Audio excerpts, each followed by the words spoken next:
island of Atlantis. Why is it that after thousands of years, so many of us still search for the answer to this mystery? Did it exist or not? We can't seem to let go of it, as if deep down we know it could have existed, as though we possess some collective memory of it within our subconscious, which doesn't let us accept it as a myth. Ever since the first recorded history of Atlantis, written by the Greek philosopher Plato over 2,360 years ago, debate has raged as to whether or not Atlantis ever really existed.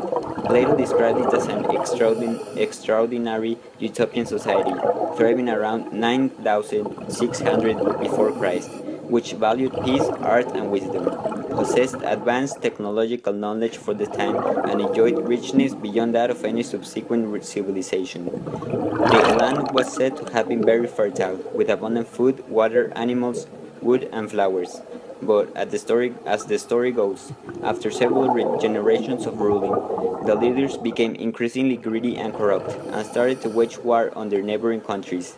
They conquered parts of North Africa and Europe, and were about to attack Egypt and Athens, when the Athenian army valiantly drove them back and defeated them.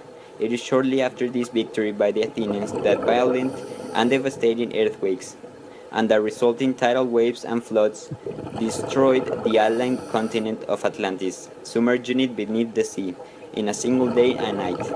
The question is, did Plato write this as a moralistic story or as a true historical account? I think it's a historical account. There are many clues that archaeologists have found that suggest an ancient culture, more advanced than any other at the time, could have existed. For example, it can't be mere coincidence that several ancient cultures seem to have spontaneously acquired certain knowledge and skills that were seemingly beyond their level of development at the time. The ability to build a perfect pyramid, for example. This skill could not have been developed by several different cultures independently of each other in such a short period of time. One theory is that they inherited this knowledge from a previous culture. The Atlanteans were said to possess advanced skills and knowledge, particularly of engineering.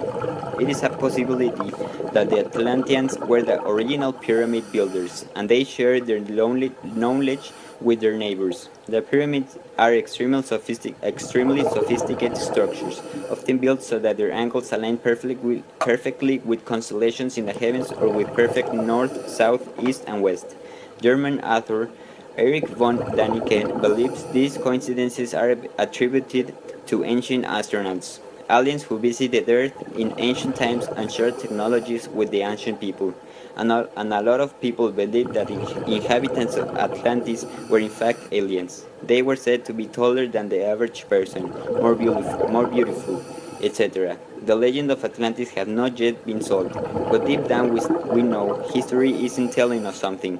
How did various civilizations, without direct contact with each other, build very similar structures like the pyramids, which were very advanced for the technology they had? There must have been an outside help that made possible building the pyramids, and this help may have come from the island of Atlantis, where according to Culture, the term Ufos or unidentified flying object refers to a suspected alien spacecraft, although its definition encompasses any unexplained aerial phenomena. The first well-known UFO sighting occurred in 1947 when businessman Kenneth Arnold claimed to see a group of 9 high-speed objects near Mount Rainier in Washington, while flying his small plane.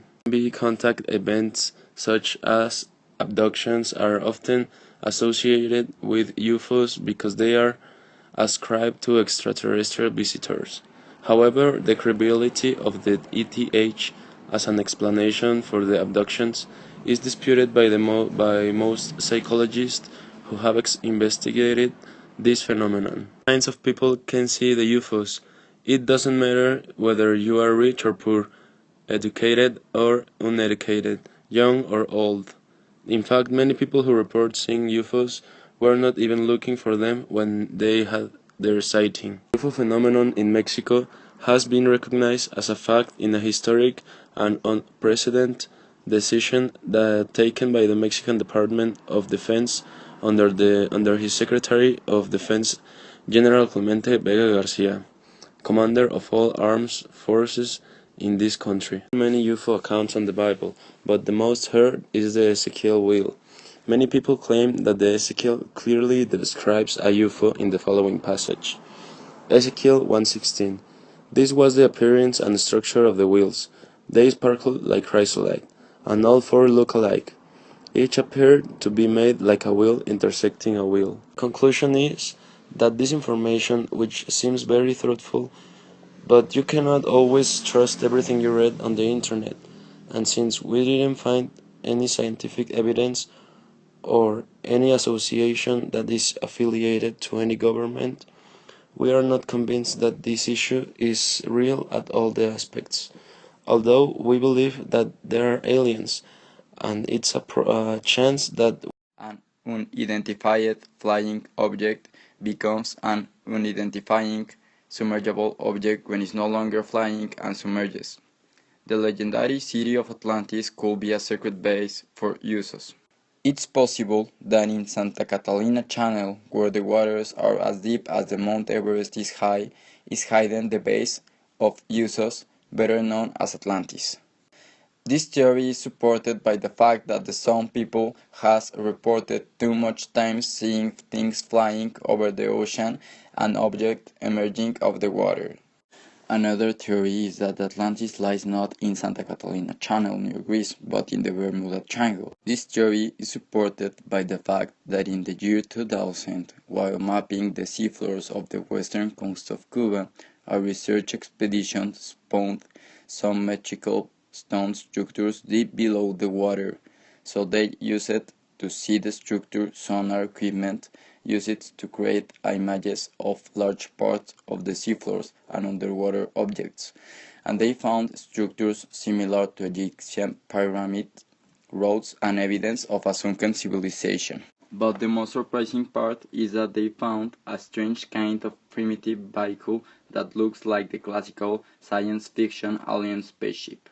This might be an element that solved the mystery of who habited the Atlantis, giving a big twist of what we know, or it may be just a strange coincidence.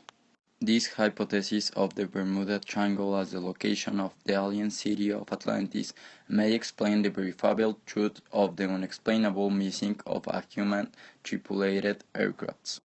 But in the end, the only thing we found out for sure from research on this enigmatic place called Atlantis is that even if we cannot prove it. In conclusion, myths are always half-truths. Always they suffer from distortion, as these are transmitted by word of mouth and will always be part of human culture. Perhaps some truths are theories of flying saucer based on testimony of witnesses, or the hypothesis of maritime cities based only 3 pages written by Plato. But what is a fact is that we live in a world cursed puzzles passed from generation to generation, and these facts show that the truth is stranger than fiction.